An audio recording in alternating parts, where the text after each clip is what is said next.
Welcome to Mondal tutorial. Mondal টিউটোরিয়ালের পক্ষ থেকে সকলকে স্বাগত জানিয়ে শুরু করছি আজকের ভিডিও। আজকের ভিডিওটি হচ্ছে ইউজ অফ মডিফায়ার। মডিফায়ার কি? যে ওয়ার্ড বা ফ্রেশ নাউন এর পূর্বে বা পরে বসে উক্ত নাউন সম্পর্কে নাউনকে মডিফাই করে তাকে মডিফায়ার বলে। মডিফায়ার দুই প্রকার, প্রি-মডিফায়ার, পোস্ট-মডিফায়ার। অতএব আমরা মডিফায়ারকে দুই ভাগে ভাগ করেছি, প্রি-মডিফায়ার এবং পোস্ট-মডিফায়ার। প্রি-মডিফায়ার যে মডিফায়ার্স শূন্য স্থানে পরের অংশ দেখে আগে একটি মডিফাইড ওয়ার্ড বসাতে হয় সেটিকে প্রি-মডিফায়ার বলে, অর্থাৎ শূন্য স্থানে পরের অংশ দেখে। পোস্ট-মডিফাই যে মডিফাই শূন্য স্থানের আগের অংশ দেখে পরে একটি মডিফাইড ওয়ার্ড বসাতে হয় সেটাকে বলা হয়েছে পোস্ট মডিফাই। অতএব পোস্ট মডিফাই হচ্ছে শূন্যস্থানের আগের অংশ দেখব, আগের অংশের মধ্যে আমাদের ডিরেক্টেড ওয়ার্ডটি থাকবে। প্রি মডিফাই 13 প্রকার, প্রি মডিফাই হচ্ছে 13 প্রকার আর পোস্ট মডিফাই হচ্ছে 7 প্রকার। প্রি মডিফাই হচ্ছে 13 প্রকার আর পোস্ট মডিফাই 7 প্রকার। প্রি মডিফাই, প্রথমে প্রি মডিফাইতে রয়েছে adjective as pre modify, adjective as pre modify.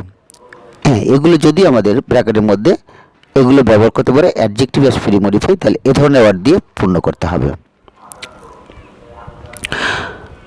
Present participle as pre modifiers, present participle অর্থাৎ ভার্বের সাথে আইএনজি যোগ করে আমাদের শূন্যস্থানে একটি ওয়ার্ড বসাতে হবে, যেমন walking, sleeping, eating, writing, doing, etc. এ ধরনের ওয়ার্ড দিয়ে শূন্যস্থানটি পূর্ণ করতে হবে। পাস্ট পার্টিসিপল V3 যেটাকে আমরা বলে থাকি সাধারণত V1, V2, V3 হচ্ছে পাস্ট পার্টিসিপল, অর্থাৎ পাস্ট পার্টিসিপল ওয়ার্ড দিয়ে শূন্যস্থানটা পূর্ণ করতে হবে। অর্থাৎ past participle as pre modify হচ্ছে যেমন বট, অক্ট, স্লিপড, ইটিছি। এ ধরনের ওয়ার্ড দিয়ে আমাদেরকে এই শূন্যস্থানটি পূর্ণ করতে হবে।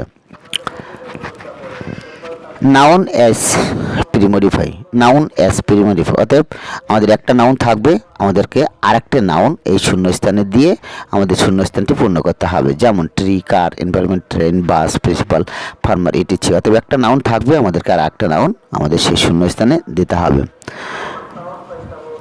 Noun adjective as pre modify, অতএব নাউন থাকলে অ্যাডজেক্টিভ, অ্যাডজেক্টিভ থাকলে নাউন, এই ধরনের ওয়ার্ড দিয়ে আমাদেরকে শূন্যস্থানটি পূর্ণ করতে হবে। নাউন থাকলে আমরা অ্যাডজেক্টিভ দেবো, অ্যাডজেক্টিভ থাকলে আমরা নাউন ব্যবহার করব। অর্থাৎ নাউন অ্যাডজেক্টিভ হচ্ছে যেমন স্মল টি পট, এখানে স্মল অ্যাডজেক্টিভ টি পট হচ্ছে noun. Nice ball pen, good boy, nice girl, etc. এ ধরনের ওয়ার্ড দিয়ে শূন্যস্থানটি পূর্ণ করতে হয়। Determiner as pre modify, determiner as pre modify, determiner as pre a and the, this, that, those, each, few, half, last, little, many, more, much, next, some, such. এই ধরনের word দিয়ে আমাদেরকে এই ডিটারমিনার অ্যাজ প্রি মডিফাই ব্যবহার করতে হয়। Article as pre modify, অর্থাৎ article দিয়ে এ অ্যান্ড দা এই তিনটির যে কোনো একটি আমাদের দিয়ে শূন্যস্থানটি পূর্ণ করতে হবে যদি নির্দিষ্ট হয়। Demonstrative as pre modify, this, that, those, each, little, many, more, much, etc. এগুলো হচ্ছে ডেমনস্ট্রেটিভ অ্যাজ প্রি মডিফাই। অর্থাৎ যখনও আমাদেরকে ডেমনস্ট্রেটিভ ব্যবহার করতে বলা হবে তাহলে তখন আমাদের এর মধ্য থেকে যে কোনো একটি demonstrative word, this, that, those, is, other, many.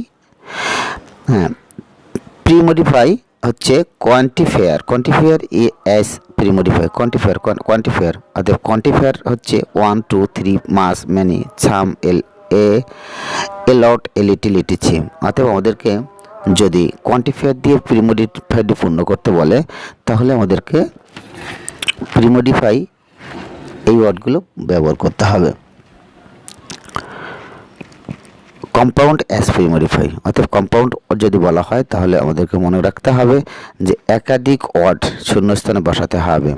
কখনো ফ্রেশ ব্যবহার করতে বলে অথবা কম্পাউন্ড ওয়ার্ড ব্যবহার করতে বললে তখন আমাদেরকে compounded premodify, hard working man, brand new car, old fashion shirt, এই ধরনের ওয়ার্ড দিয়ে পূর্ণ করতে হয়। এবার possessive as pre modify, possessive হচ্ছে নমিনেটিভ, অবজেক্টিভ এবং পসেসিভ।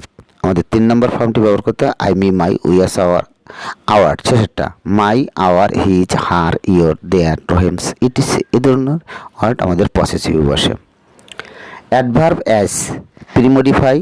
অ্যাডভার্ব অ্যাজ প্রিমডিফাই হচ্ছে নাও, দেন, easy, hard, difficult, shortly, quickly, LY যুক্ত যে ওয়ার্ডগুলো থাকে, ডবল এলওয়াই যুক্ত যে ওয়ার্ডগুলো থাকে সেগুলো সাধারণত আমরা অ্যাডভার্ব হিসেবে ব্যবহার করতে পারি, এল ওয়াই অথবা ডবল এলওয়াই। অর্থাৎ অ্যাডভার্ব অ্যাজ প্রিমডিফাই দিলে আমাদেরকে এমন একটি ওয়ার্ড দিয়ে শূন্যস্থানটি পূর্ণ করতে হবে।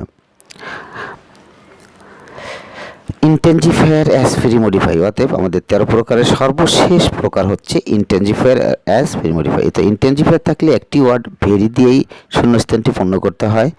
ভেরি, অতএব ভেরি অথবা ইনাফ আমাদের এই শূন্যস্থানে অধিকাংশ জায়গায় আমাদের ভেরি বসে। পোস্টমডিফায়ার্স ইনফিনিটিভ অ্যাজ পোস্টমডিফাই। ইনফিনিটিভ হচ্ছে ভার্বের আগে টু যুক্ত ভার্ব, টুর পরে ভার্ব, টু পরে ভার্বের প্রেজেন্ট ফর্ম। অর্থাৎ to escape, to pass, to sign, to create, to start এ ধরনের, টু গো, টু ডু এ ধরনের ওয়ার্ড দিয়ে আমাদেরকে শূন্যস্থানটা পূর্ণ করতে হবে। অর্থাৎ ইনফিনিটিভ বলার সঙ্গে সঙ্গে মনে করতে হবে টু দিয়ে একটা ভার্ব। এরপরে হচ্ছে present participle as postmodify. Present participle as postmodify. তাহলে walking, sleeping, eating, writing, doing, etc এ ধরনের ওয়ার্ড দিয়ে আমাদেরকে এই শূন্যস্থানটি পূর্ণ করতে হবে। অতএব প্রেজেন্ট পার্টিসিপল অর্থাৎ ভার্বের সাথে আইএনজি যোগ। প্রেজেন্ট পার্টিসিপল হচ্ছে কি ভার্বের সাথে আইএনজি যোগ করে ব্যবহার করতে হবে। পাস্ট পার্টিসিপল আগেও বলেছি প্রিমডিফায়ার মধ্যে ছিল পাস্ট পার্টিসিপল ভার্বের পাস্ট পার্টিসিপল মানে ভার্বের 3 নাম্বার রূপে আছে, যেমন বট, অক, স্লিপ, ইটিসি। এবারে prepositional as postmodify. Prepositional as premodify. অর্থাৎ প্রিপোজিশনাল যদি আমাদেরকে ব্যবহার করতে হয় তাহলে সেই ক্ষেত্রেও on the pan, on the side, on the মানে একটা প্রিপোজিশন দিয়ে তার সাথে একটি ওয়ার্ড ব্যবহার করতে হবে, তার সাথে আমাদের একটি ওয়ার্ড দিতে হবে। On the pan, on the side, on the board এটা আছে। Appositive as postmodify. অ্যাপোজিটিভ হচ্ছে অ্যাপোজিটিভ মানে একটা নাউন থাকবে, আমাদেরকে আর একটা নাউন ব্যবহার করতে হবে, সেটা হলো অ্যাপোজিটিভ। ট্রি, কার, এনভায়রনমেন্ট, ট্রেন, বাস ইটিসি। অ্যাডভার্ব অ্যাজ প্রিমডিফাই ঠিক প্রিমডিফায়ার মতনই পোস্টমডিফাইটি ব্যবহার করতে হবে। অর্থাৎ পরের অংশ দেখে আমরা এখন একটা অ্যাডভার্ব ব্যবহার করব। তাহলে কি আছে, নাও, দেন, ইজি, হার্ড। পোস্টমডিফাই এর সর্বশেষ হচ্ছে relative clause who is that. অর্থাৎ ব্যক্তি বোঝালে হু আর বস্তু বোঝালে হু ইজ বা দ্যাট ব্যবহার করতে হয়। ধন্যবাদ সবাইকে।